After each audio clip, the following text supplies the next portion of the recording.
അങ്ങനൊരു ദുആ മഹാനായ അസ്ബഗ് ഇബ്നു സയ്യിദ് റളിയല്ലാഹു അൻഹു ദുആ ചെയ്തപ്പോൾ എന്നിട്ട് അദ്ദേഹത്തിന്റെ പള്ളിയിൽ നിന്ന് വീട്ടിലേക്ക് തിരിച്ചു വരികയാണ്. വുളൂ ചെയ്യുകയും 2 റക്അത്ത് നിസ്കരിക്കുകയും സർവശക്തനായ റബ്ബിനോട് ദുആ ചെയ്തു, അല്ലാഹുവേ എനിക്ക് ഭക്ഷണം തരണം അല്ലാഹ്, എന്റെ കുടുംബം പട്ടിണിയാണ്, എന്റെ മകള് പട്ടിണിയാണ്, എനിക്ക് ഭക്ഷണം തരണമെന്ന് പറഞ്ഞു. പള്ളിയിൽ നിന്ന് വീട്ടിലേക്ക് വരുമ്പോഴാണ് എന്റെ പൊന്നുമോൾ, എന്റെ വലിയ മകൾ എന്റെ സമീപത്തേക്ക് കടന്നു വന്നിട്ട് പറഞ്ഞത്, യാ അബീ, ഉപ്പാ, ഒരാള് വീട്ടിലേക്ക് വന്നിട്ടുണ്ട്,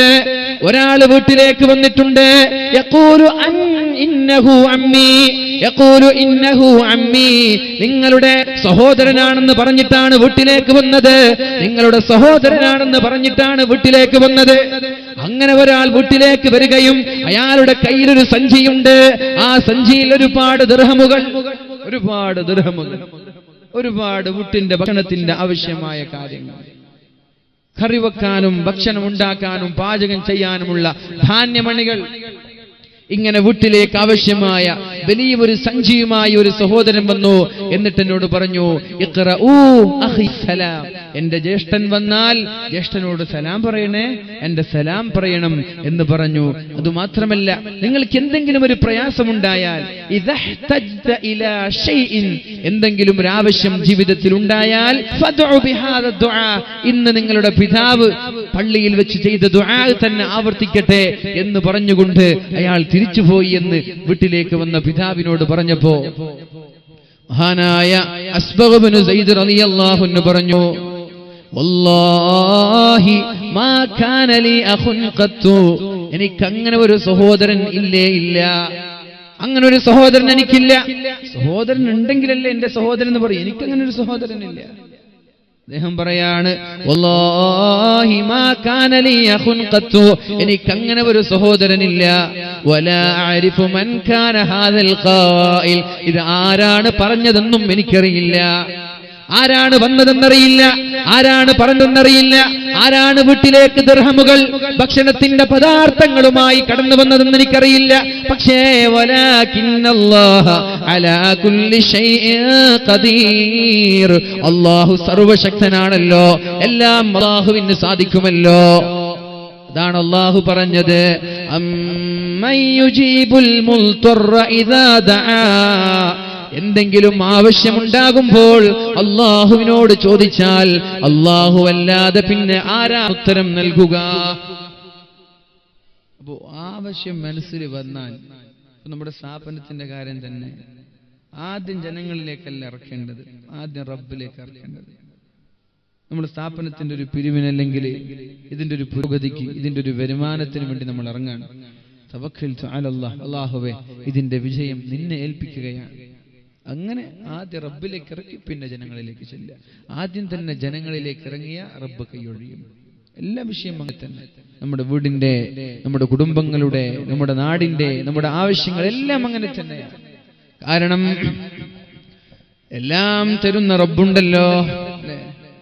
ഹുമുല്ലദീന യഖൂലൂന ലാ തുൻഫിഖൂ അലാ മൻ ഇൻദ റസൂലില്ലാഹ്, ഹുമുല്ലദീന യഖൂലൂന لا تنفقوا على من عند رسول الله حتى ينفضوا ولله خزائن السماوات والأرض.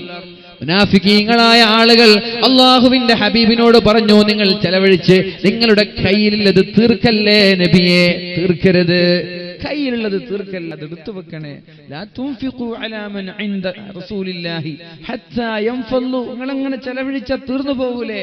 ഇത് മുനാഫിക്കീങ്ങളുടെ വിശ്വാസമാണ്. നമ്മളുടെ കയ്യിലുള്ളത് കൊടുത്താൽ തീർന്നു പോകുമെന്നത് മുനാഫിക്കിന്റെ വിശ്വാസമാണ്. മുഅ്മിനിന് അത് ഉണ്ടാവാൻ പാടില്ല. നമ്മുടെ സ്ഥാപനത്തിന്റെ വിഷയം വരുമ്പോൾ അങ്ങനെ തന്നെയാണ്.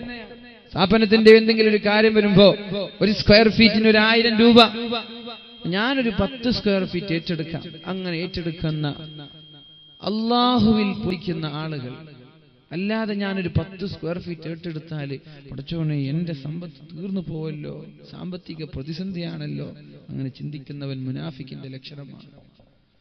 പരിശുദ്ധ റസൂലുള്ളാഹി സ്വല്ലല്ലാഹു അലൈഹി വസല്ലം പറഞ്ഞു, അൻത സദ്ദഖ അൻത സഹീഹുൻ ശഹീഹുൻ തഖ്ശൽ ഫഖറ വതഅമലുൽ ഗിനാ. നീ എപ്പോഴാണ് സ്വതക്ക നൽകേണ്ടത്? നരേന്ദ്രമോദിയുടെ നോട്ട് നിരോധനം വന്നപ്പോൾ സ്വതക്ക നൽകുമ്പോ മറ്റുള്ള സമയങ്ങളിൽ നൽകുന്ന സ്വതക്കയെക്കാളും പ്രാധാന്യം ഇതിന് തന്നെ.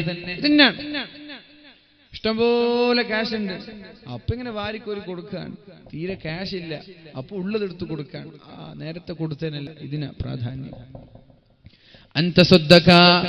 അല്ലാഹുവിന്റെ ഹബീബായ റസൂലുള്ളാഹി സ്വല്ലല്ലാഹു അലൈഹി വസല്ലമ തങ്ങളോട് സ്വഹാബാക്കൾ ചോദിച്ചു, അഫ്ളലുസ് സദഖ, ഏതാണ് നബിയെ ഏറ്റവും ശ്രേഷ്ഠമായ സദഖ എന്ന് ചോദിച്ചപ്പോ അല്ലാഹുവിന്റെ ഹബീബായ നബി തങ്ങൾ പറഞ്ഞ മറുപടി, തസദ്ദഖ, നീ സദഖ നൽകണം.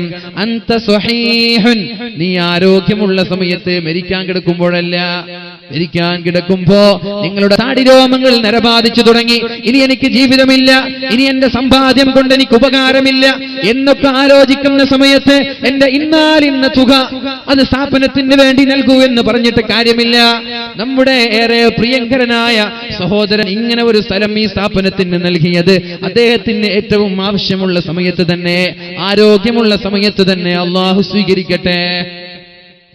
ദുബായിലും ഗൾഫിലും ഖത്തറിലുമൊക്കെ അബൂദാബിയിൽ നിന്നുമൊക്കെ പ്രവാസികളായ സുഹൃത്തുക്കൾ അവരുടെ സമ്പാദ്യത്തിന്റെ വലിയ ഒരു ഭാഗം നമ്മുടെ സ്ഥാപനത്തിന് വേണ്ടി മാസാമാസങ്ങളിൽ അയച്ചു തരുന്നത് അവർക്ക് ഏറ്റവും ആവശ്യമുള്ള സമയത്ത് തന്നെയാണ്. അള്ളാഹു അതും സ്വീകരിക്കട്ടെ. അവരുടെ ജോലിയിൽ അള്ളാഹു ബർക്കത്ത് ചെയ്യട്ടെ. ആണ് നമ്മൾ ആലോചിക്കേണ്ടത്. അൻത സ്വഹീഹുൻ, നിങ്ങൾ ആരോഗ്യമുള്ള സമയത്ത് സ്വതക്ക നൽകണം. ശഹീഹുൻ, നിങ്ങൾ പിശുക്കാണ്. ഒരു 100 രൂപ കൊടുത്താൽ അല്ലെങ്കിൽ ഒരു 10,000 രൂപ എടുത്താൽ ഈ മാസം വേറെ ഒരു 10,000 എടുക്കാൻ പറ്റില്ലല്ലോ, അല്ലെ? അങ്ങനല്ലേ? ഒരു മാസത്തിൽ ATM വഴി 2,000 രൂപ ഡെയിലി, അല്ലെ? ചെക്ക് വഴി 20,000 രൂപ. അപ്പൊ ഞാനൊരു 10,000 കൊടുത്ത പഠിച്ചോനെ മക്കളെ ഫീസ് കെട്ടാൻ പറ്റുമോ? ശഹീഹുൻ, പിശുക്കുള്ള സമയം. തഖ്ശൽ ഫഖറ, നീ ദാരിദ്ര്യത്തെ ഭയക്കുന്നുണ്ട്, ദാരിദ്ര്യത്തെ ഭയക്കുന്നുണ്ട്. വതഅമലുൽ ഗിനാ, എന്നാണ് ഈ നോട്ട് നിരോധനമൊന്ന് വളരെ റാഹത്തായ രീതിയിലേക്ക് മാറുക എന്ന പ്രതീക്ഷയും നിനക്കുണ്ട്. ഡിസംബർ 31 ആകുമ്പോൾ മാറുമെന്നായിരുന്നു, പക്ഷേ ഇതുവരെ മാറിയിട്ടില്ല. തഅമലുൽ ഗിനാ, നീ പ്രതീക്ഷിക്കുകയാണ് ഈ പ്രതിസന്ധി ഒന്ന് മാറട്ടെ, ഈ പ്രതിസന്ധി ഒന്ന് മാറട്ടെ.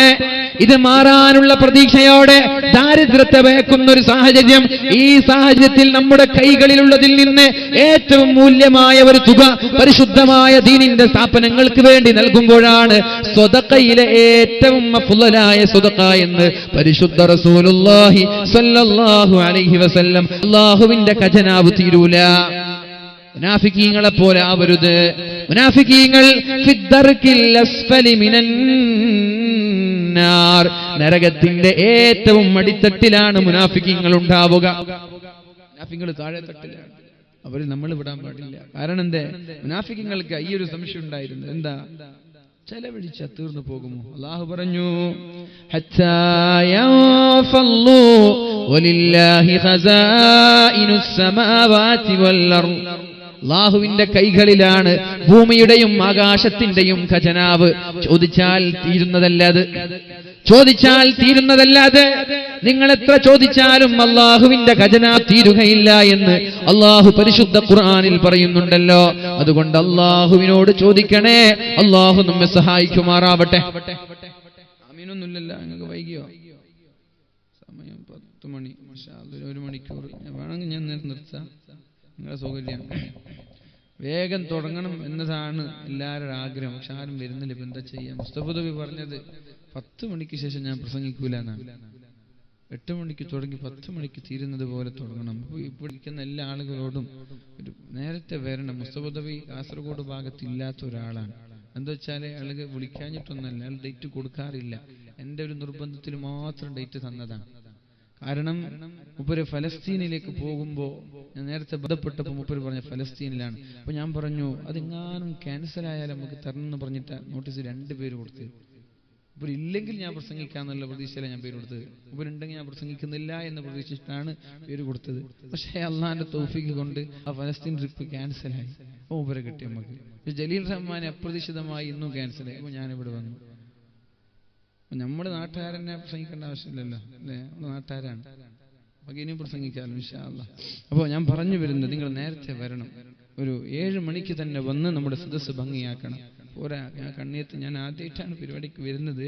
ഞാനിവിടെ കഴിഞ്ഞ വർഷമൊന്നും ഉണ്ടായിട്ടില്ല. അപ്പോൾ ഞാൻ വിചാരിച്ചു വലിയൊരു സദസ്സ് നമ്മുടെ ഗ്രൗണ്ടൊക്കെ നിറഞ്ഞിട്ടുണ്ടാവുന്നതാണ്. കാരണം കണ്ണിയത്ത് എന്ന് പറഞ്ഞാൽ ആളുകൾ ഏറ്റെടുത്തൊരു സ്ഥാപനമാണ്. ഞാൻ പറഞ്ഞല്ലോ 2 വർഷം കൊണ്ട് ഇത്രയും മനോഹരമായ ഒരു രീതിയിലേക്ക് വളർന്നതൊക്കെ ജനങ്ങളുടെ അംഗീകാരവും സഹായവും സഹകരണവും ഒക്കെയാണ്. പക്ഷെ പരിപാടിക്കൊക്കെ സജീവമാണ്. നമ്മുടെ ഭാഗത്ത് എന്തെങ്കിലും കുറവുണ്ടോ എന്നറിയില്ല. ഏതായാലും നിങ്ങൾ എന്ത് ചെയ്യുക, നേരത്തെ വന്ന് സഹകരിക്കാം. അല്ലാഹു തൗഫീഖ് ചെയ്യട്ടെ. പിരിവൊന്നും ഇന്ന് എടുക്കുന്നില്ല, നമുക്ക് ലാസ്റ്റ് എടുക്കാം. ലാസ്റ്റ് എടുക്കല്ലേ, പുസ്തകത്തിൽ എടുക്കും ഇൻഷാ അല്ലാഹ്. നിങ്ങൾ തരാൻ തയ്യാറുണ്ടോ? ഇൻഷാ അല്ലാഹ് നമുക്ക് പിന്നെ പോകാം. ഇൻഷാ അല്ലാഹ് വിഷയം ഇങ്ങനെ പോട്ടെ.